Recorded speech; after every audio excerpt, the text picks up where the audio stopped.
Hi everyone, it's me, Spring, the fiber enthusiast, and welcome to the channel.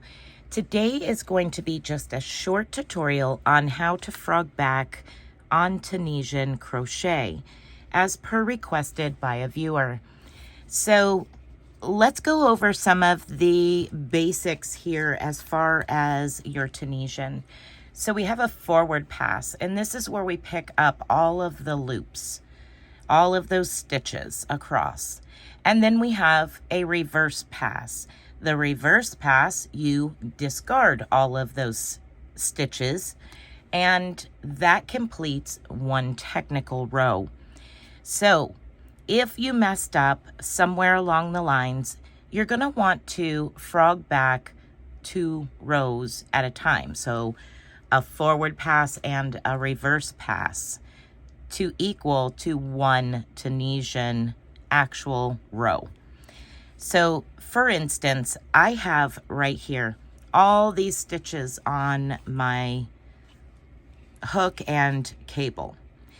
So I know what I need to do to start at the beginning of this row would be to just slide those stitches off. I know it seems a little scary, but we're just going to slide those all the way back to the one at the very beginning.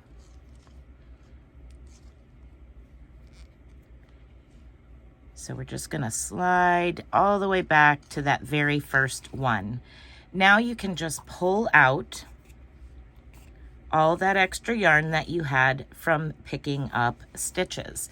Now you're ready to start your forward pass once again.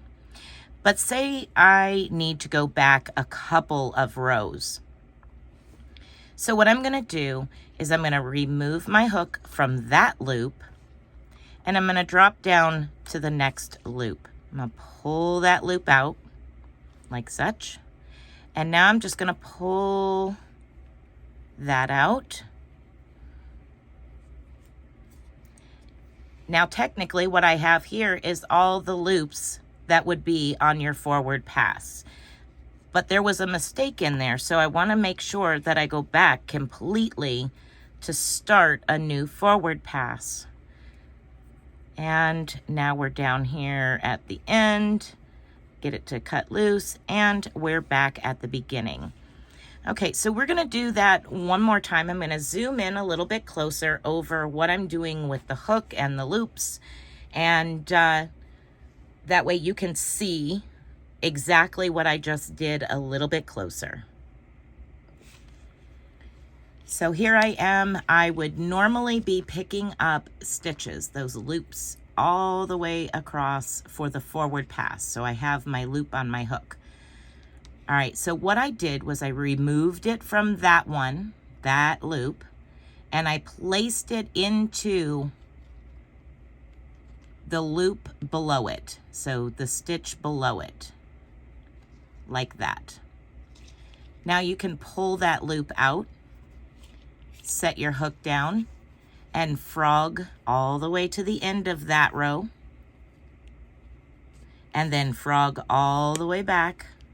It's coming back. Come all the way back to your crochet hook. And now we're back at the crochet hook with one loop on our hook, and we're ready to start our forward pass. So frogging back is very just a matter, it's simple to accomplish in Tunisian crochet. You just have to make sure when you're doing it that you're doing a forward pass and a reverse pass, so 2 rows.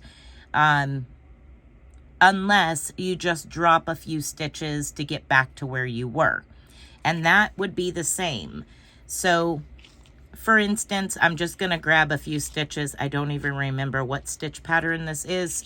I'm just going to grab a few stitches and oops, basically. So I'm going to do 3 together. Here's one. Let's see, here's one. We're just going to keep working across. I'm just going to pick up stitches. This is just randomly picking up stitches. And I come down here and I'm like, wait a minute, something just doesn't seem right. That does not look right. I'm getting way too many stitches. And then I go, oh, wait a minute. Somewhere I missed a 3 together, and let's see. Oh, it was right here. And you look down and you can see where it was previously in your rows, or you can count your stitches and just slip back to that point. Drop those stitches off your hook, pull it back out, frog it out. I need to drop one more. And now I'm where I need to pick up those 3 stitches together. So now I can go back to working in my forward pass and pick those 3 stitches up and continue working my forward pass.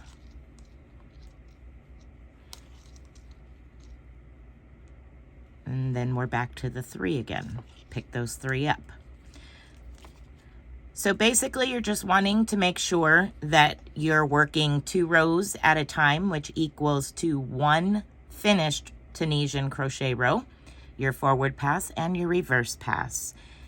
And as I said before, if you want to pull out a whole row, a whole actual Tunisian row, then you're just going to take your hook, place it into the stitch below, the one that is right below the one you were in, and continue to frog back those 2 rows. So I hope this has helped the question that was asked about frogging back, and hopefully it's helped anybody that is new to Tunisian crochet as well, and would like to know how to frog back. I know that was kind of a question for me when I first started with Tunisian crochet. All right, everyone. Thank you for watching. Be blessed, be a blessing, and until next time, bye for now.